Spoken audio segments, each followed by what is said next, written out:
مجھے ایک صاحب کہنے لگے افریقہ کے ایک لمبے سفر میں ہم تھے، ہم ذکر کر رہے تھے، پیدل کا سفر تھا، رات ہو گئی، درمیان میں ایک ندی پڑی تھی، ندی میں دیکھا تو پتھر ہیں اور تھوڑا تھوڑا پانی ہے، تو کہا ہم پتھروں پہ پاؤں رکھ کے ندی ساری پار کر کے، بڑی ساری ندی تھی، آ گئے۔ رات کو جب پہنچے جنگل کے باسی دوسرے کٹھے ہو گئے، آپ کیسے آ گئے؟ کیسے آ گئے؟ کہہ رہے ندی، وہاں پتھر تھے، کہ لو پتھر نہیں تھے مگر مچھ تھے، ہمارے تو کئی جانور بندے گم ہو گئے، انہوں نے کہا نہیں ہمارے تو کچھ نہیں ہوا، ہمیں رات کی تاریکی میں ایسے پتا چلا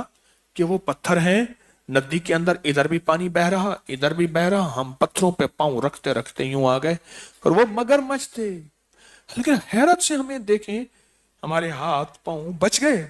کچھ بھی نہیں، پتھر تھے۔ کہنے لگا صبح ہمیں پھر لے گئے، وہ تو بڑے بڑے خطرناک خوفناک اور مچھ تھے، دور سے دکھایا، خیال کرنا ایک دم میں مگرمچھ پکڑتا ہے، ہضم کر کے ختم کر دیتا ہے۔ سورۃ اخلاص کتنے کتنے بڑے بڑے مگرمچھوں سے ایسے بچا دیتے، ہمیں پتہ ہی نہیں چلتا، ہم سمجھتے ہیں تھوڑے سے پتھر تھے، تھوڑا بہت ایسے جو ہے وہ کوئی تکلیف ہلکی پھوسی ایسی ہوئی، اور ہلکی سی تکلیف میں ایسے ہم یوں نکل گئے، وہ ہلکی تکلیف نہیں ہوئی، وہ بہت بڑا مگر مچھوں کا ایک سمندر تھا جو ہضم کر جاتا، وہ ہلکی پھلکی تکلیف پتھروں پہ ایسے ڈولتے ہوئے یوں جھولتے ہوئے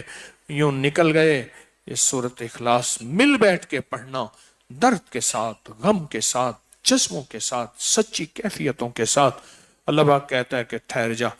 تیرے پر بڑے بڑے مگرمچھ، طوفان، جادو، جنات، اثرات، بندشیں، ناکامیاں، حادثات، آزمائشیں، یہ ساری چیزیں تھیں، اور مگرمچھ تھی، یہ ساری بلائیں تھیں، تجھے ہلکے پھلکے ایسے تھوڑا سا دو تین اوپر نیچے کر کے تجھے منزل پار کرا دی، تجھے پتہ ہی نہ چلا۔ مولا کس وجہ سے؟ کہا وہ تسبیح خانے تو نہیں گیا تھا، سورۃ اخلاص نہیں پڑھی تھی، 11 جمعراتوں کی حاضری نہیں ہوئی تھی، تو پوری دنیا میں کام چھوڑ کے تسبیح خانے کے انتظار کر کے فلاں ملک میں فلاں جگہ نہیں بیٹھا تھا،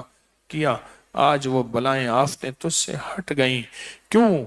تو میری صفائیاں بیان کرے، تو لوگوں کو میرے بارے میں کہے میرا رب پاک ہے، بے نیاز ہے، کوئی بیٹا نہیں، کوئی بیٹی نہیں، جنا نہیں، ایسا نہیں، ایسا نہیں، اللہ اس سے پاک، اللہ اس سے پاک، اللہ اس سے پاک، اللہ اس سے پاک۔ تو لوگوں کو میری تعریفیں کرے، میری محبتیں دکھائے، میرا تعلق بنائے، سارا کچھ کرے، پھر مگر مچھ یہ تیرا کچھ کر سکتے نہیں کر سکتے۔